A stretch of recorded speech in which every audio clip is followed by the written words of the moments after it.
춥구만. 어? 이게 무슨 소리야? 애기 울음소리 아니야? 호랑이 같은 산적 두목이 비단 당보에 쌓인 아기를 발견했습니다. 헌데 이 아기 그냥 아기가 아닙니다. 산적들의 돈 계산을 척척 해내고 한 번 들은 천자문을 줄줄 외우는 천재 신동이었던 것이지요. 피 한 방울 섞이지 않은 남의 자식을 위해 칼을 버리고 헌신한 바보 같은 아버지 장팔. 과연 그는 이 천재 아들을 무사히 지켜낼 수 있을까요? 구름야담의 이야기가 계속될 수 있도록 구독과 좋아요로 응원의 마음을 보태주세요. 자, 그럼 투박하지만 세상에서 가장 위대한 사랑 이야기. 지금 바로 시작합니다. 옛날 옛적 조선 중엽 어느 고을에 권대감이라는 탐관오리가 있었습니다. 흉년이 들어 백성들이 풀뿌리를 캐먹는 판국에도 권대감은 눈곱만큼도 세금을 깎아주지 않았지요. 오히려 환곡이라는 명목으로 썩은 곡식을 빌려주고는 멀쩡한 쌀로 갚으라 했으며 못 갚으면 딸을 빼앗아 갔습니다. 견디다 못한 백성들은 하나둘 산으로 도망쳤습니다. 살기 위해 도적이 될 수밖에 없었지요. 그 중에서도 장팔이라는 사내가 이끄는 패거리가 있었습니다. 이들은 한 가지 원칙이 있었으니 바로 권대감의 물건만 털어 가난한 이들에게 나눠준다는 것이었지요. 하지만 의적이라는 이름이 무색하게도 이들의 삶은 비참했습니다. 낮에는 관군의 추격에 시달리고 밤에는 차디찬 산바람에 떨며 하루 벌어 하루 먹기도 빠듯했지요. 장팔은 겉보기엔 산채를 호령하는 호랑이 같은 사내였습니다. 키는 훤칠하고 어깨는 떡 벌어졌으며 주먹 한 번이면 바위도 깨뜨릴 것 같은 우람한 체구였지요. 목소리 또한 우렁차서 한 번 고함을 지르면 산새들이 놀라 날아갈 정도였습니다. 하지만 그의 진짜 모습은 달랐습니다. 밤이 되면 장팔은 고향의 어머니를 그리워하며 우는 어린 부하들을 달래곤 했지요. 거친 손으로 등을 토닥이며 내일은 더 나은 날이 올 것이라 위로했습니다. 부하들이 다치면 밤새 간호하고 배고프다 하면 자신의 몫을 덜어주었습니다. 그래서 부하들은 장팔을 두목이 아니라 큰형님으로 여겼지요. 장팔에게도 소박한 꿈이 있었습니다. 언젠가는 이 산을 내려가 평범한 가정을 꾸리고 논밭을 일구며 살고 싶다는 꿈이었지요. 하지만 이마에 찍힌 도적의 낙인 때문에 그 꿈은 아득하기만 했습니다. 어느 추운 겨울밤이었습니다. 장팔은 부하 며칠 데리고 권대감의 곡식 창고를 털러 갔다가 허탕을 치고 돌아오는 길이었지요. 관군이 미리 눈치를 채고 매복해 있었던 탓에 목숨만 겨우 건져 산으로 도망쳐야 했습니다. 하늘에서는 한방눈이 쏟아져 내렸습니다. 세상이 온통 하얗게 물들어 가는데 장팔의 마음만큼은 시커멓게 타들어갔지요. 빈손으로 돌아가면 부하들이 또 굶어야 할 판이었습니다. 그때였습니다. 눈 덮인 숲속에서 희미한 울음소리가 들려왔지요. 장팔은 발걸음을 멈추고 귀를 기울였습니다. 갓난아기의 울음소리였습니다. 장팔은 황급히 소리가 나는 쪽으로 달려갔습니다. 큰 소나무 아래 고급 비단 포대기에 쌓인 아기가 눈 위에 놓여 있었지요. 아기의 입술은 파랗게 질려 있었고 작은 손은 차갑게 식어가고 있었습니다. 이런, 장팔은 재빨리 저고리를 벗어 아기를 감쌌습니다. 그리곤 품에 꼭 안아주었습니다.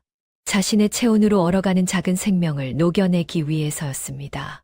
한참을 그렇게 품에 안고 있자 아기가 희미하게 숨을 내쉬기 시작했습니다.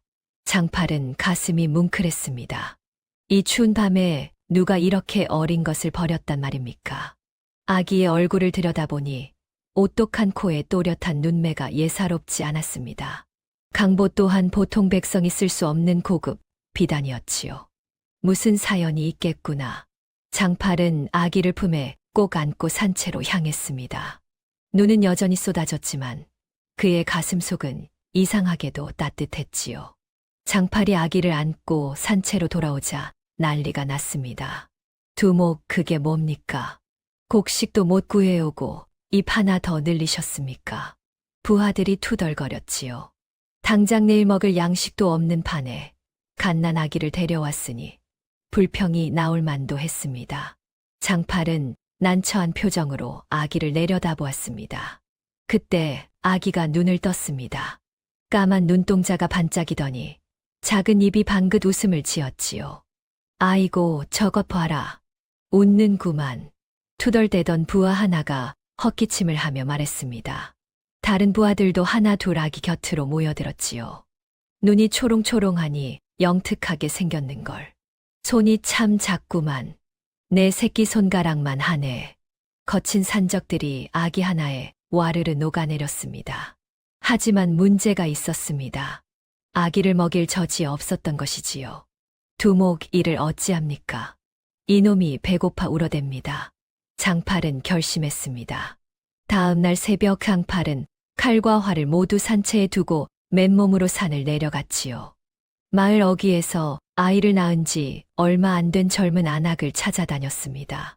부인, 부디 이 불쌍한 것 좀 살려주시오.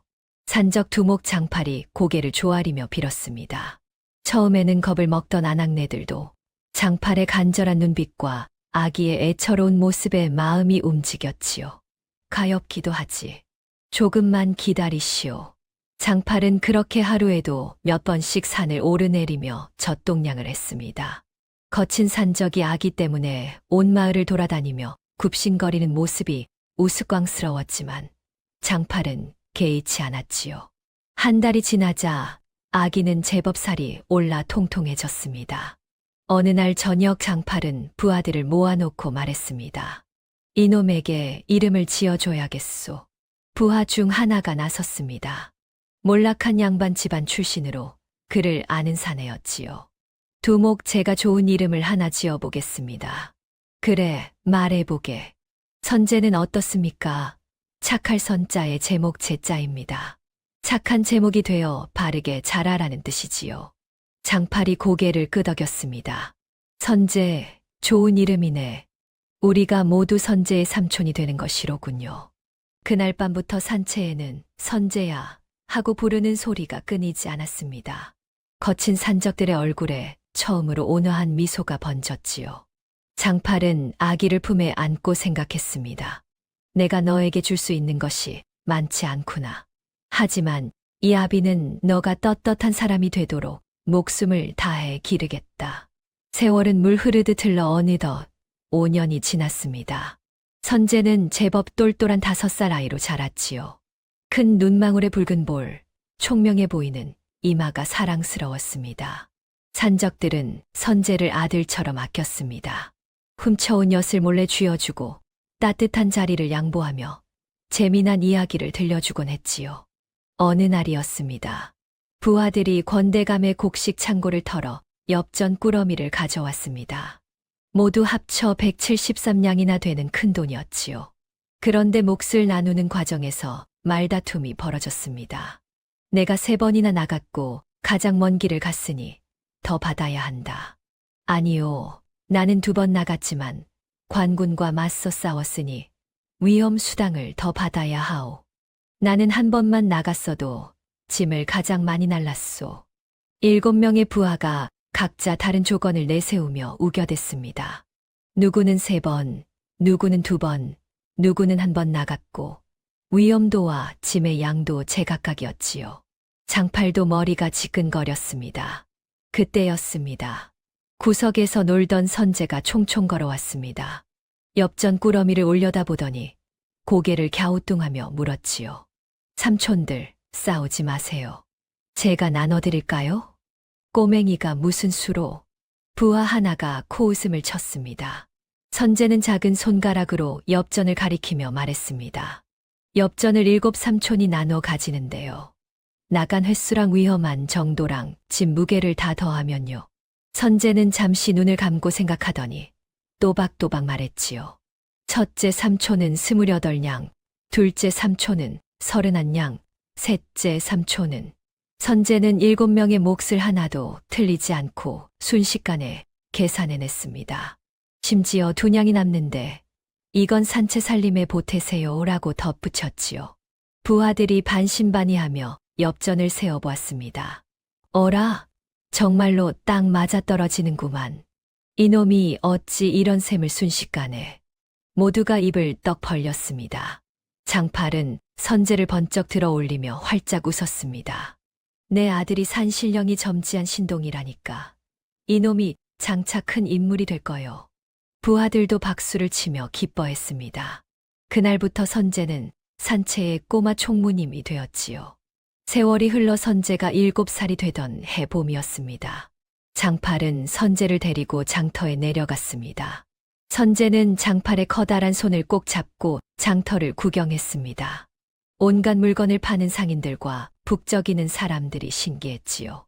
그때 서당에서 글 읽는 소리가 들려왔습니다. 선제는 그 소리에 이끌려 서당 담벼락 쪽으로 다가갔습니다. 담 틈새로 안을 들여다보니 선제보다 나이 많은 양반 자제들이 훈장의 가르침을 받고 있었지요. 장팔이 물건을 사는 동안 선제는 담벼락에 붙어 서당 공부를 훔쳐들었습니다. 훈장이 천자문을 가르치자 선제는 한 번 듣고 그대로 외웠지요. 양반집 도련님들이 더듬더듬 읽을 때 선제는 벌써 다음 구절까지 줄줄 외우고 있었습니다. 저것 봐라. 담 밖에 꼬마가 엿듣고 있네. 훈장이 선제를 발견하고 손짓했습니다. 이리 오너라. 네가 지금 들은 것을 한번 읽어보겠느냐? 선제는 담을 넘어 들어가 또박또박 천자문을 읽어 내려갔습니다. 한 글자도 틀리지 않았지요. 훈장이 깜짝 놀라 물었습니다. 내 나이가 몇이냐? 어디서 글을 배웠느냐? 7살이옵니다. 글은 방금 처음 들었사옵니다. 훈장과 도련님들이 모두 입을 다물지 못했습니다. 한 번 듣고 다 외우다니 천재로구나. 장팔이 물건을 다 사고 돌아왔을 때 훈장은 장팔에게 간곡히 말했습니다. 이 아이는 범상치 않은 제목이요. 제대로 공부를 시키시오. 장팔은 가슴이 벅찼습니다. 동시에 미안한 마음도 들었지요. 산적의 자식에게 무슨 공부를 시킬 수 있단 말입니까? 그날 밤 장팔은 잠을 이루지 못했습니다. 도적의 자식은 도적이 된다. 이 말이 머릿속을 떠나지 않았지요. 선제는 천재입니다. 제대로 배우기만 하면 크게 될 아이였습니다. 하지만 자신 때문에 그 재능이 썩어버릴 것이 분명했지요. 장팔은 결심했습니다. 다음 날 아침 장팔은 부하들을 모두 모아놓고 엄숙하게 말했습니다. 오늘부로 산적질을 그만두겠소. 부하들이 술렁였습니다. 두목, 그럼 우리는 뭘 먹고 삽니까? 나무를 하든 품팔이를 하든 정직하게 먹고 살겠소. 선제 때문이요. 장팔의 눈빛이 단호했습니다. 선제는 큰 인물이 될 아이요. 그런데 도적의 자식이라는 굴레를 씌울 수는 없소. 부하들도 선제를 아꼈기에 고개를 끄덕였습니다. 장팔은 누더기 옷을 걸치고 신분을 숨긴 채 마을로 내려갔지요. 하지만 산적 출신인 장팔을 쓸 곳은 없었습니다. 결국 장팔은 마을 사람들이 가장 꺼리는 일을 찾아갔습니다. 똥지개꾼이었습니다. 내가 하겠소. 이 일이 얼마나 더럽고 천한 줄 아는가? 압니다. 하지만 이 일이라도 해야 아들 공부를 시킬 수 있소. 장팔은 매일 새벽부터 저녁까지 양반집 뒷간을 돌며 똥지개를 졌습니다. 냄새가 지독해 코를 틀어막아야 했고 사람들은 장팔을 보면 코를 싸쥐고 피했지요. 그것도 모자라 장팔은 묘를 파는 일까지 맡았습니다. 무덤을 파고 관을 묻는 일이었지요. 귀신이 붙는다며 아무도 하려 들지 않는 일이었습니다. 하지만 장팔은 개의치 않았습니다. 아들아, 아비가 더럽고 천한 일을 해도 부끄러워 마라. 이 모든 게 네가 떳떳한 사람이 되길 바라는 마음에서다. 선제는 장팔의 거친 손을 꼭 잡으며 울었습니다. 아버지, 제가 꼭 성공해서 아버지 은혜를 갚겠습니다. 장팔이 한 달 동안 똥지개를 지고 일을 해서 번 돈은 석냥이었습니다. 보잘것없는 돈이었지만 장팔에게는 그 어떤 금은보화보다 값진 돈이었지요. 장팔은 번 돈을 모아 장터로 갔습니다. 가장 좋은 종이와 붓, 먹을 샀지요. 장사치가 눈이 휘둥그레졌습니다. 이 지필묵이면 한양 양반들이 쓰는 물건인데 어디에 쓰려고? 아들 공부시키려오. 장팔은 당당히 대답했습니다. 장사치가 피식 웃었습니다. 똥지게 꾼 자식이 무슨 공부를. 장팔은 대꾸하지 않았습니다. 대신 값을 치르고 물건을 받아들었지요. 장터에서 돌아오는 길, 장팔은 산기슭에 있다는 박생원의 집을 찾아갔습니다. 박생원은 10년 전까지만 해도 한양에서 이름난 학자였습니다. 하지만 권 대감에게 가족이 몰살당한 뒤 세상을 등지고 산속에 은둔해 살고 있었지요. 낡은 초가 앞에서 장팔은 큰절을 올렸습니다. 생원님, 부디 제 아들의 스승이 되어 주십시오. 안에서 쉰 목소리가 들려왔습니다. 돌아가시오. 나는 이제 아무도 가르치지 않소. 생원님, 제 아들은 범상치 않은 아이옵니다. 한 번만 봐주시옵소서. 산적 주제에 무슨 염치로 내 문전에 왔는가. 박생원이 호통을 쳤습니다. 장팔은 놀랐습니다. 신분을 숨겼는데 어찌 알았을까요? 내 눈에는 다 보인다. 내 걸음걸이며 눈빛이 예사 백성과 다르지. 썩 물러가지 못할까. 장팔은 물러서지 않았습니다. 생원님, 저는 산적이었소. 하지만 이제는 정직하게 살고 있소이다. 제발 제 아들만이라도 안 된다 했다. 문이 굳게 닫혔습니다. 장팔은 그날도, 다음 날도, 그 다음 날도 박생원의 집 앞에서 무릎을 꿇었습니다. 비가 와도 바람이 불어도 꿈쩍하지 않았지요. 사흘째 되던 날, 박생원이 문을 열고 나왔습니다. 정녕 포기하지 않을 셈인가. 아들이 훌륭한 사람이 되는 것이 제 소원이옵니다. 박생원의 눈빛이 흔들렸습니다. 내 아들을 데려와 보거라. 제목인지 아닌지 내가 직접 보겠다. 장팔은 선제를 데리고 박생원을 찾아갔습니다. 박생원은 초라한 옷을 입은 선제를 위아래로 훑어보았습니다. 나이가 몇이냐? 7살이옵니다. 사서삼경을 아느냐? 아직 배우지 못했사옵니다.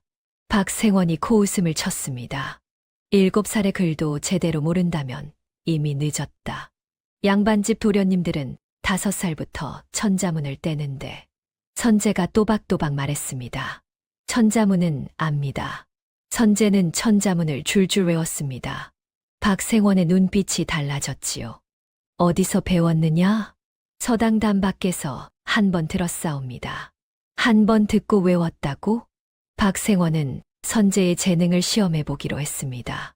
그럼 내가 묻겠다. 백성과 임금 중 누가 더 귀한가? 어려운 질문이었습니다. 잘못 대답하면 역적으로 몰릴 수도 있는 질문이었지요. 선제는 잠시 생각하더니 대답했습니다. 맹자께서 말씀하시길 백성이 가장 귀하고 사직이 그 다음이며 임금은 가볍다 하셨사옵니다. 백성은 나라의 근본이요. 임금은 백성을 섬기는 자이옵니다. 하늘이 백성을 내시고 그들을 위해 임금을 세우신 것이니 백성이 곧 임금의 하늘이옵니다. 박생원은 전율했습니다. 7살 아이의 입에서 이런 깊은 뜻이 나올 수 있단 말입니까? 박생원은 무릎을 탁 쳤습니다. 이 아이는 천재다. 박생원은 장팔을 돌아보았습니다. 그대는 산적이었으나 아들을 위해 가장 천한 일도 마다 않고 정직하게 살고자 하는구려. 그 마음이 참으로 귀하오. 박생원의 눈가에 눈물이 맺혔습니다. 10년 전 권대감에게 가족을 잃고 세상을 저주하며 살았습니다. 하지만 이 거친 산적과 영특한 아이를 보니 아직 세상에 희망이 남아있다는 생각이 들었지요. 좋소. 이 아이를 내 제자로 받아들이겠소. 장팔이 땅에 엎드려 절했습니다. 은혜를 잊지 않겠사옵니다. 선제도 스승에게 큰 절을 올렸습니다. 그날부터 선제는 박생원에게 글을 배우기 시작했습니다. 하루가 다르게 실력이 느는 것이 마치 마른 땅에 물을 부은 것 같았지요. 박생원은 가르치는 보람을 느꼈고 장팔은 아들이 글을 읽는 모습을 보며 행복해했습니다. 선제가 10살이 되던 해였습니다. 어느 날 선제가 박생원에게 물었습니다. 스승님, 제가 어렸을 때부터 간직한 것이 있는데 이게 무엇인지 아십니까? 선제는 낡은 베네쩌고리를 꺼내 보였지요. 장팔이 선제를 처음 주었을 때부터 간직해온 것이었습니다. 박생원은 저고리를 받아 펼쳐보다 깜짝 놀랐습니다.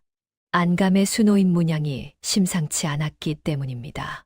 이것은 왕실의 오약꽃 문양. 박생원은 한양에서 벼슬을 했던 사람이라 왕실 문양을 한눈에 알아볼 수 있었습니다. 그것도 평범한 왕족이 아니라 세자의 혈육만이 쓸 수 있는 특별한 문양이었지요. 박생원의 손이 떨렸습니다. 그렇다면 이 아이는 10년 전 일이 떠올랐습니다. 권 대감이 세자를 역모로 몰아 죽였을 때 세자의 어린 아들이 행방불명되었다는 소문이 있었습니다. 권 대감이 아이까지 죽이려 했지만 충직한 내관이 아이를 빼돌렸다는 이야기였지요. 이 아이가 바로 그 왕손이란 말인가. 박생원은 급히 장팔을 불렀습니다. 이것을 어디서 구했소? 박생원이 베네저고리를 내밀자 장팔이 대답했습니다. 선제를 주었을 때 함께 있었소. 왜 그러시오? 이 문양이 무엇인지 아시오? 박생원은 심호흡을 하고 말했습니다. 이것은 왕시의 문양이요. 그것도 세자의 혈육만이 쓸 수 있는. 장팔의 얼굴이 하얗게 질렸습니다. 그럼 선제가 10년 전 영모 사건 때 행방불명된 왕손일 가능성이 높소. 둘은 한동안 말을 잇지 못했습니다. 박생원이 먼저 입을 열었습니다. 이 사실을 조정에 알려야 하오. 선제는 정당한 왕위 계승자요. 그러자 장팔이 벌떡 일어나며 소리쳤습니다. 안 돼요. 왜 안 되는가? 아이의 본분을 찾아주어야 하지 않겠소. 왕손이든 뭐든 놈은 내 아들이요. 그 불구덩이 같은 궁궐에 밀어 넣을 수는 없소. 장팔의 눈에서 눈물이 흘렀습니다. 권 대감이 그 사실을 알면 필시 선제를 죽이려 들 것이요. 나는 내 아들을 잃을 수 없소. 그때 문 밖에서 작은 소리가 들렸습니다. 아버지, 선제가 서 있었습니다. 눈물을 흘리며 떨고 있었지요. 다 들었구나. 장팔이 선제를 끌어안았습니다. 선제는 장팔의 품에서 오열했습니다. 아버지, 저는 왕손이 아니라 아버지의 아들이고 싶습니다. 절대 아버지를 떠나지 않겠습니다. 박생원도 눈시울을 붉혔습니다. 피보다 진한 정이 이런 것이로구나. 나은 정보다 기른 정이 더 깊다는 말이 실감났지요. 알겠소. 당분간은 비밀로 하겠소. 하지만 언젠가는 이 아이의 운명과 마주해야 할 것이오. 장팔은 고개를 끄덕였습니다. 하지만 가슴 한구석이 무너져 내리는 것 같았지요. 그날 밤 선제는 잠을 이루지 못했습니다. 자신이 왕손이라니 믿기지 않았습니다. 하지만 동시에 많은 것이 이해가 되었지요. 왜 자신이 버려졌는지, 왜 고급 비단 포대기에 쌓여 있었는지. 선제는 장팔이 코를 골며 자는 모습을 바라보았습니다. 거친 손, 굵은 굳은 살, 똥지게를 져서 굽은 허리. 모두 자신을 위한 것이었습니다. 반드시 성공하여 아버지를 편안하게 모시겠습니다. 왕손이든 뭐든 저는 장팔의 아들입니다. 다음 날부터 선제는 더욱 열심히 공부했습니다. 박생원은 선제에게 사서삼경뿐만 아니라 병법과 정치학까지 가르쳤지요. 이 아이는 100년에 한 번 나올까 말까 한 천재요. 박생원이 감탄했습니다. 장팔은 여전히 똥지게를 지고 묘를 파며 학비를 벌었습니다. 어느 날 장팔이 묘를 파다 땅속 깊은 곳에서 천으로 싼 꾸러미를 발견했습니다. 묘를 쓸 자리가 아닌 곳에 묻혀 있었지요.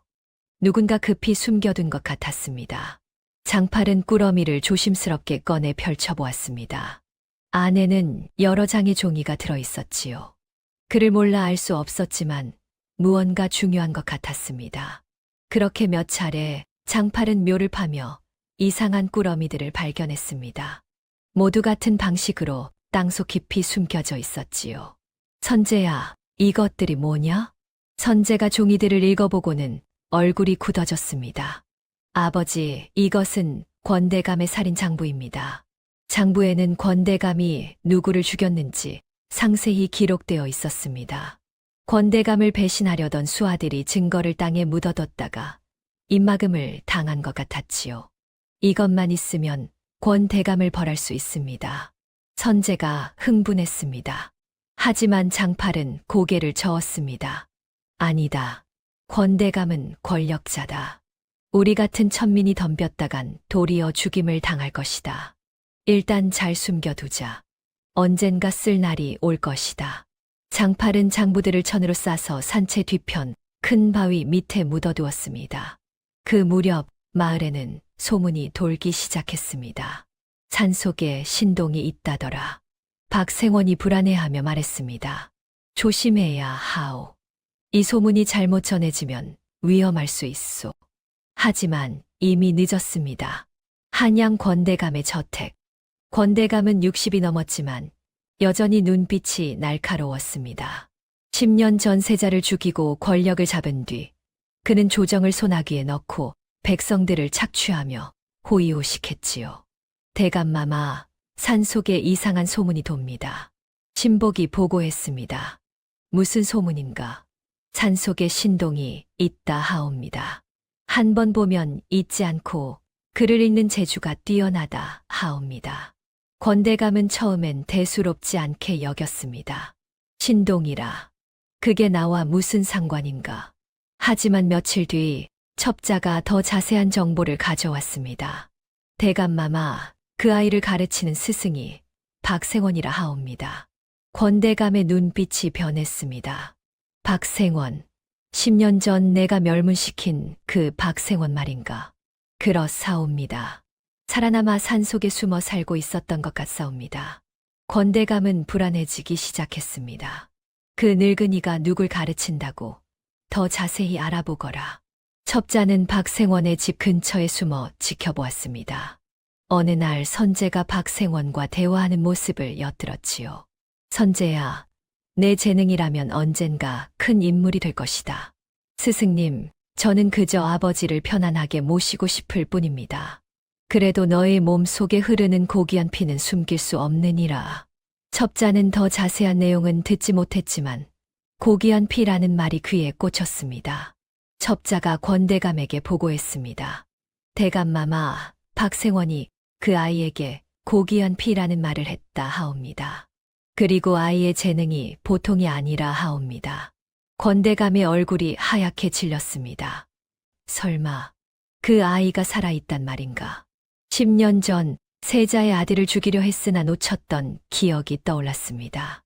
아무리 찾아도 시신을 찾을 수 없었지요. 만약 왕손이 살아있다면 나의 모든 것이 무너질 것이다. 권대감은 식은땀이 흘렀습니다. 만약 왕손이 살아있다면 자신의 영모 조작이 밝혀질 것이었습니다. 그렇게 되면 삼족이 멸할 것이었지요. 당장 사냥꾼을 풀어 그 아이를 찾아라. 그리고 권대감의 눈빛이 차갑게 식었습니다. 흔적도 없이 없애라. 박생원도 함께 명을 받들겠나이다. 며칠 뒤 사냥꾼으로 위장한 자객들이 산으로 들어갔습니다. 그들은 마을 사람들에게 산짐승을 잡으러 왔다고 둘러댔지만 진짜 목적은 따로 있었지요. 박생원이 이상한 낌새를 눈치챘습니다. 장팔, 수상한 자들이 산을 뒤지고 있소. 조심해야 하오. 장팔도 긴장했습니다. 선재를 산채 깊숙이 숨기겠소. 하지만 자객들의 포위망은 점점 좁혀지고 있었습니다. 어느 날 밤 산채 부하 하나가 다급히 돌아왔습니다.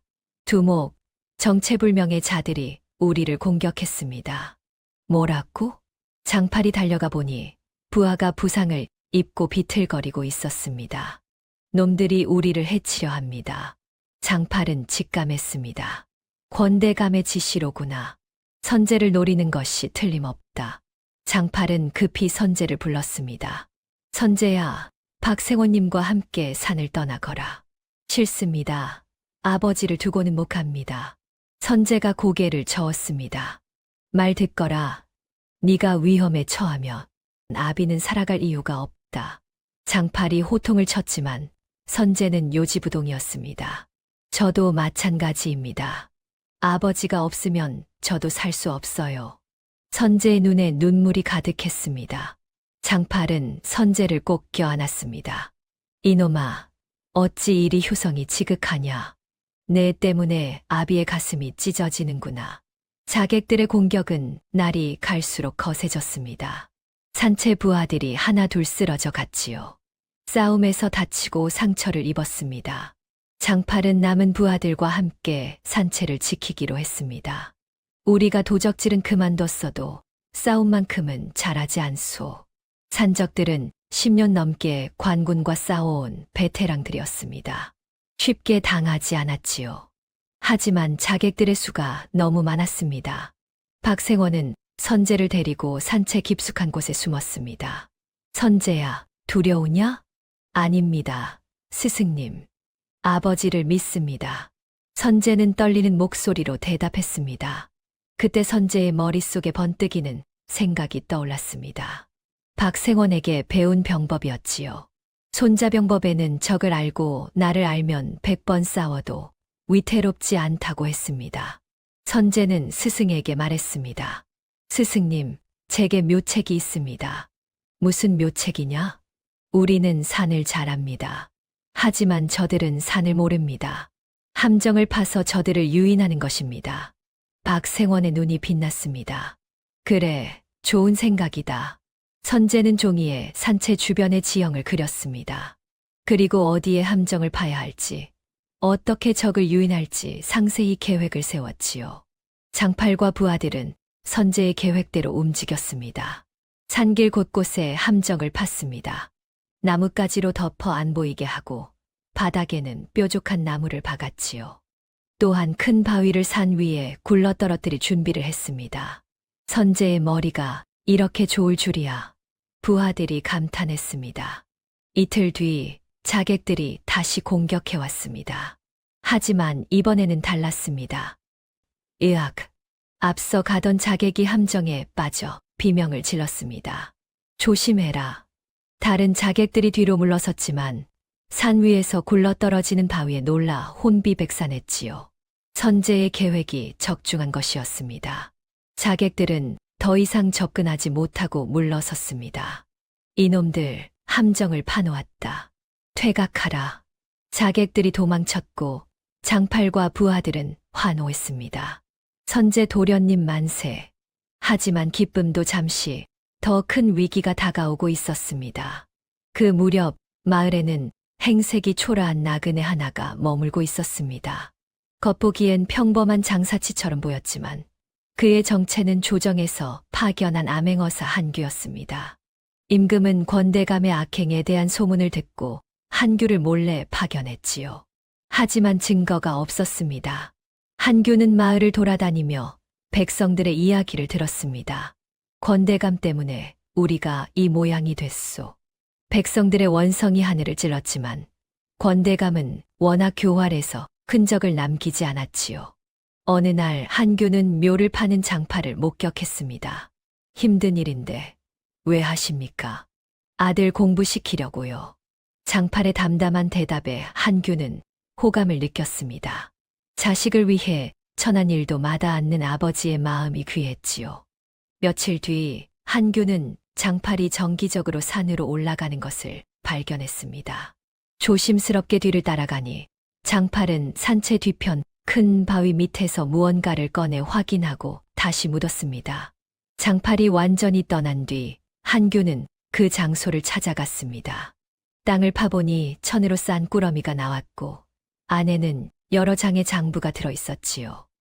이것은 권대감의 살인 장부였습니다. 누구를 죽였는지, 언제 죽였는지 상세히 기록되어 있었지요. 드디어 증거를 찾았구나. 한규는 장팔을 더 지켜보기로 했습니다.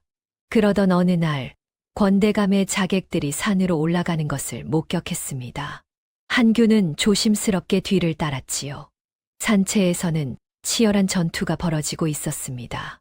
저 아이가 왕손일지도 모른다. 한규는 직감했습니다. 권대감이 굳이 산적들을 공격할 이유가 없었습니다. 분명 더 큰 이유가 있을 것이었지요. 한규는 결심했습니다. 완벽한 증거를 모아 권대감을 단죄하겠다. 그리고 저 아이가 정말 왕손이라면 보호해야 한다. 한규는 조용히 한양으로 돌아가 군사를 준비하기 시작했습니다. 하지만 권대감의 움직임이 예상보다 빨랐습니다. 자객들이 물러간 뒤 선제는 잠시도 쉬지 않았습니다. 아버지, 적들이 다시 올 것입니다. 더 철저히 준비해야 합니다. 선제는 부하들과 함께 산채를 요새로 만들기 시작했습니다.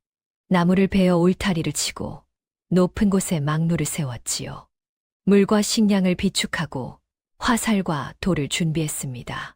박생원이 감탄하며 말했습니다. 선제야, 네가 이렇게 병법에 밝을 줄은 몰랐구나. 스승님께서 가르쳐 주신 덕분입니다. 선제는 겸손하게 대답했습니다. 하지만 선제의 마음속에는 두려움도 있었습니다. 저들은 왜 우리를 죽이려 하는 걸까? 혹시 내가 왕손이라는 걸 알아차린 걸까? 선제는 장팔을 올려다보았습니다. 아버지, 저 때문에 아버지가 위험에 처하셨습니다. 어찌하면 좋을까요? 장팔은 선제의 머리를 쓰다듬었습니다. 두려워 마라. 아비가 지켜줄 것이다. 아버지. 선제는 장팔의 품에 안겼습니다. 그날 밤 선제는 또 다른 계획을 세웠습니다. 적들이 반드시 다시 올 것이니 이번에는 완전히 격퇴해야 했지요. 선제는 부하들에게 말했습니다. 삼촌들, 제 말을 잘 들어주세요. 적들이 다시 오면 이렇게 해야 합니다. 선제는 상세한 작전을 설명했습니다. 적들을 산채 안쪽으로 유인한 뒤에서 포위하여 도망치지 못하게 하는 것이었지요. 그리고 산 위에서 불화살을 쏘아 혼란을 일으키는 것이었습니다. 부하들은 고개를 끄덕였습니다. 도련님 말씀대로 하겠습니다. 사흘 뒤 자객들이 다시 몰려왔습니다. 이번에는 수십 명이나 되는 대규모 병력이었지요. 이번에는 놓치지 않는다. 모조리 제압하라. 자객들이 산채로 쳐들어왔습니다. 하지만 선제의 함정이 또다시 작동했습니다. 자객들이 함정에 빠지고 화살에 맞았습니다. 분노한 자객들은 산채 안쪽까지 쫓아 들어왔습니다. 바로 그때였습니다. 뒤에서 산적들이 나타나 퇴로를 차단했지요. 동시에 산 위에서 불화살이 쏟아져 내렸습니다.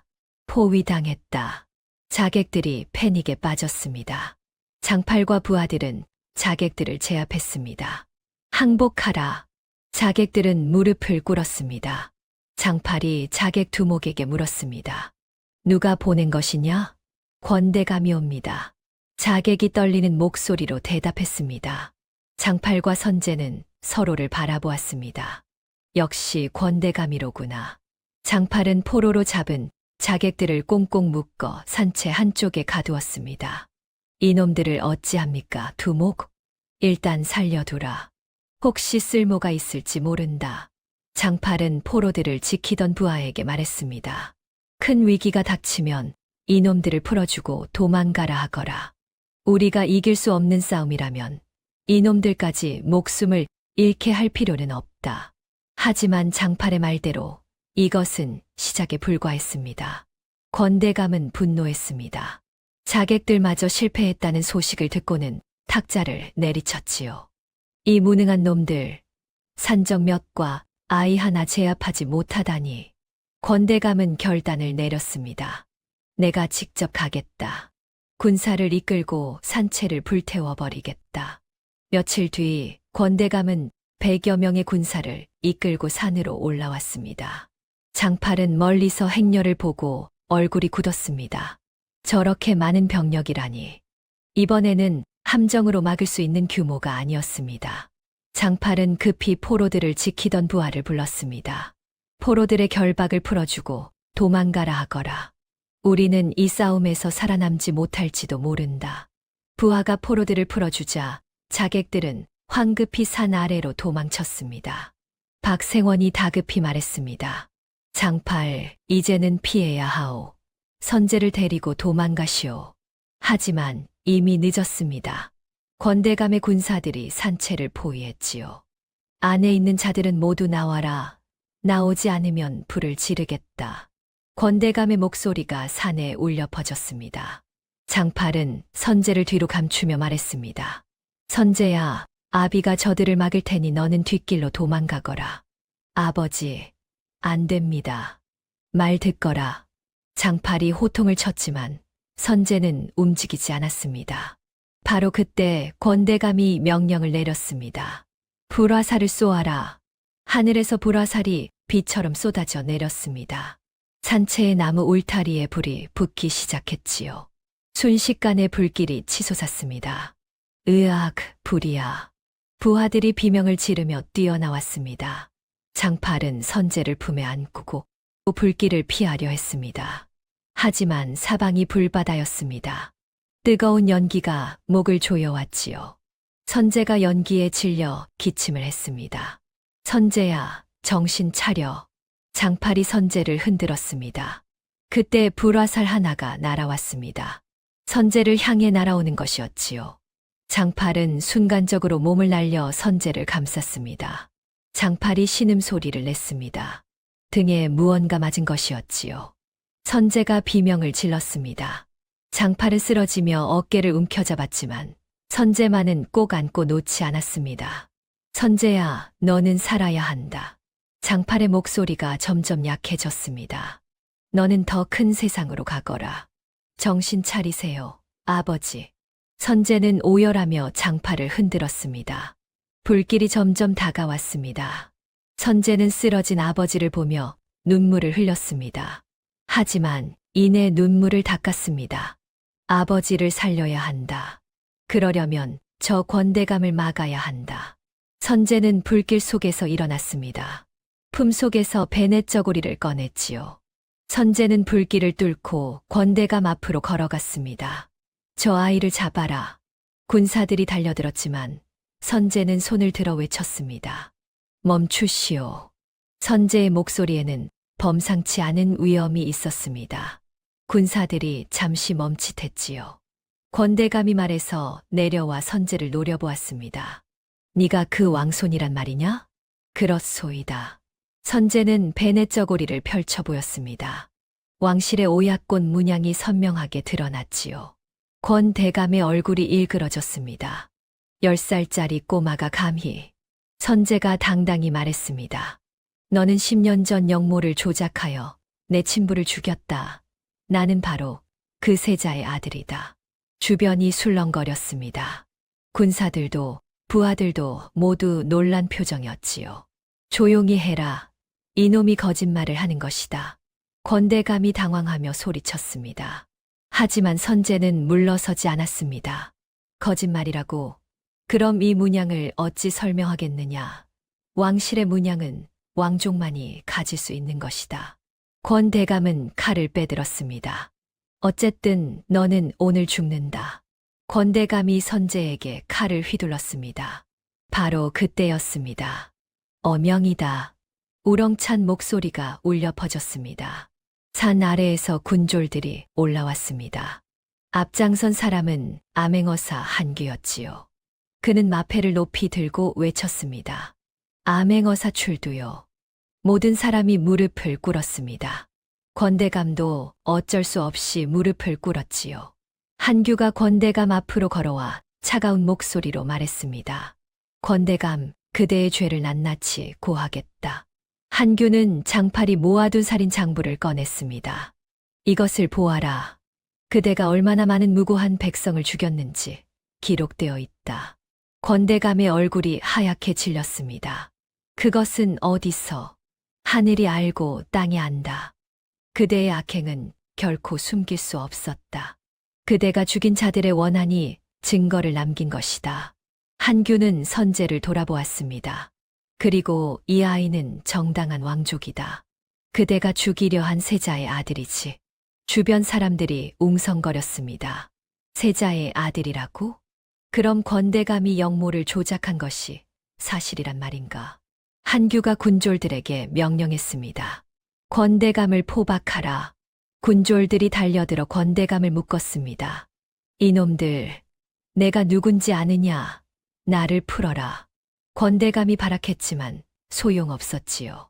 한규는 선제에게 다가가 무릎을 꿇었습니다. 왕손마마, 무사하시옵니까? 저보다 제 아버지를 살려주십시오. 선제가 울며 장팔을 가리켰습니다. 한규는 급히 장팔에게 달려갔습니다.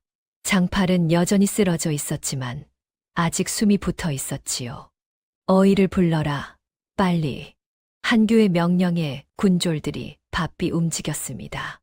선제는 장팔을 붙들고 흐느꼈습니다. 아버지, 죽지 마세요. 장팔이 희미하게 눈을 떴습니다. 선제야, 무사하구나. 예, 아버지. 저는 괜찮아요. 이제 다 끝났어요. 다행이다. 내 아들. 살았구나. 장팔의 손이 힘없이 떨어졌습니다. 선제의 절규가 산에 울려 퍼졌습니다. 어이가 도착해 장팔을 치료했습니다. 다행히 부상이 깊지 않았지요. 목숨은 건질 수 있었습니다. 며칠만 잘 쉬면 회복될 것이옵니다.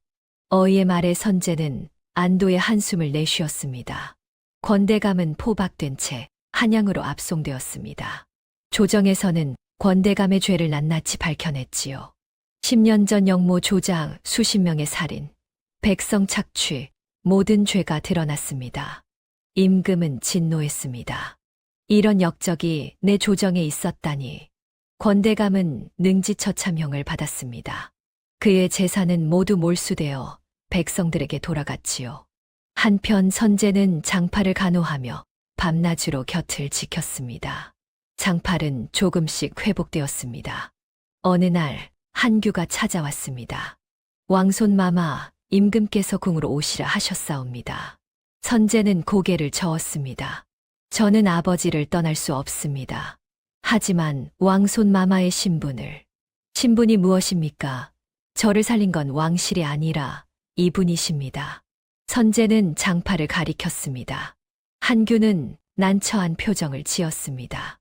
그때 장팔이 입을 열었습니다. 선제야, 가거라. 아버지, 너는 왕손이다. 네가 있어야 할 곳은 궁궐이란다 싫습니다. 아버지 없이는 못 갑니다. 선제가 고집을 부렸습니다. 장팔은 선제의 머리를 쓰다듬었습니다. 아비는 어디든 내 곁에 있을 것이다. 걱정 마라. 며칠 뒤 선제와 장팔은 함께 한양으로 향했습니다. 한규가 준비한 가마를 탔지만 선제는 장팔 곁에서 한치도 떨어지지 않았지요. 궁궐에 도착하자 임금이 선제를 맞이했습니다. 백발이 성성한 노인이었지만 눈빛만큼은 날카로웠지요. 네가 내 손자냐? 예, 할아버님. 선제가 큰 절을 올렸습니다. 임금은 선제를 꼭 껴안았습니다. 내 불쌍한 손자야. 그동안 얼마나 고생했느냐. 임금의 눈에서 눈물이 흘렀습니다. 임금은 선제에게 물었습니다. 무엇이든 소원을 말해보아라. 할아버지가 다 들어주마. 선제는 잠시 생각하더니 입을 열었습니다. 할아버님, 저에게는 한 가지 소원이 있사옵니다. 말해보거라. 저를 살린 건 이분이옵니다. 선제는 장팔을 가리켰습니다. 저는 이분을 아버지로 모시고 싶사옵니다. 부디 허락해 주시옵소서. 조정의 신하들이 술렁거렸습니다. 왕손께서 천민을 아버지로 모시겠다니 말도 안 되는 소리요. 하지만 임금은 손을 들어 신하들을 제지했습니다. 조용히 하거라. 임금은 장팔을 바라보았습니다. 그대가 내 손자를 길렀단 말이지? 그렇사옵니다, 전하. 장팔이 떨리는 목소리로 대답했습니다. 산적이었다는데 과거에는 그러했사옵니다. 하지만 선제를 만난 뒤로는 정직하게 살았사옵니다. 임금은 한참 동안 장팔을 지켜보았습니다. 그리곤 고개를 끄덕였지요. 좋다. 그대의 죄를 사하겠노라. 감사하옵니다, 전하. 그뿐만 아니라 그대에게 벼슬과 큰 상, 기와집을 내리겠다. 임금의 말에 장팔은 어안이 벙벙했습니다. 전하 소인은 그럴 자격이 있다. 내 손자를 목숨 걸고 지킨 충성스러운 신하가 아니냐. 임금은 선제를 돌아보았습니다. 선제야, 너는 왕세 손으로 책봉될 것이다. 하지만 네가 원한다면 이분을 아버지로 모셔도 좋다. 감사하옵니다, 할아버님. 선제는 기쁨의 눈물을 흘렸습니다. 장팔도 눈물을 닦았습니다. 내가 이런 큰 은혜를 받다니. 그날 이후 장팔은 궁궐 근처에 하사받은 큰 기와집에서 살게 되었습니다. 세월은 빠르게 흘렀습니다. 10년이 지났지요. 장팔은 이제 머리는 백발이 되었고 허리도 굽었지만 여전히 건강했습니다. 어느 봄날 아침이었습니다. 장팔은 큰 기와집 마당을 쓸고 있었습니다. 일하지 않아도 되는 몸이었지만 평생 몸을 움직이며 살아온 습관 때문인지 가만히 있으면 답답했지요. 영감 또 마당 쓰시오? 하인들이 할 일인데 아내가 투덜거렸습니다. 늦은 나이에 얻은 아내였지만 정이 깊었지요. 괜찮소. 몸을 움직여야 건강하오. 장팔이 웃으며 빗자루를 들었습니다. 그때 대문이 열렸습니다. 아버지, 익숙한 목소리였습니다. 화려한 골룡포를 입은 늠름한 청년 선재였습니다. 20살이 된 선재는 훤칠한 키에 당당한 자세, 총명한 눈빛을 가진 청년으로 자라 있었지요. 새손 마마께서 오셨구려. 선재는 장팔에게 다가가 그의 손을 잡았습니다. 아버지, 일어나십시오. 하지만 새손 마마를 선재가 단호히 말했습니다. 저는 골룡포를 입었어도 아버지의 아들입니다. 절대 잊지 않겠습니다. 장팔의 눈에서 눈물이 흘렀습니다. 선재도 울었습니다. 모두 아버지 덕분입니다.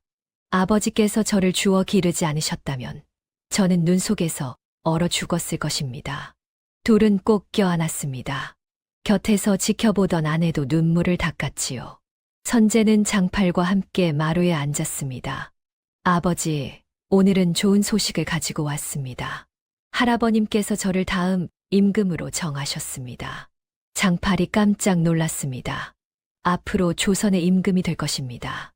선재는 장팔의 손을 꼭 잡았습니다. 하지만 아무리 임금이 되어도 저는 아버지의 아들입니다. 그것만은 절대 변치 않을 것입니다. 장팔은 선재의 손을 쓰다듬었습니다. 거칠고 굳은 살 박인 손이었지만 그 손에는 따뜻한 온기가 담겨 있었지요. 봄 햇살이 마당에 따사롭게 내려앉았습니다. 골룡포를 입은 청년과 빗자루를 든 노인이 마주 앉아 웃는 모습이 정겹기 그지없었지요. 세월이 흘러 장팔은 편안히 눈을 감았고 선재는 훌륭한 임금이 되어 백성을 사랑하고 정의로운 나라를 만들었습니다. 장팔은 산적이었지만 아들을 위해 정직한 삶을 택했고 선재는 왕손이었지만 길러준 아버지를 끝까지 섬겼습니다. 이것이야말로 진정한 효와 사랑이 아니겠습니까? 다음 영상을 빠르게 만나보시려면 좋아요와 구독을 눌러주세요. 지금 화면에 나오는 구름야담의 더 재미있는 영상들도 함께 해주세요.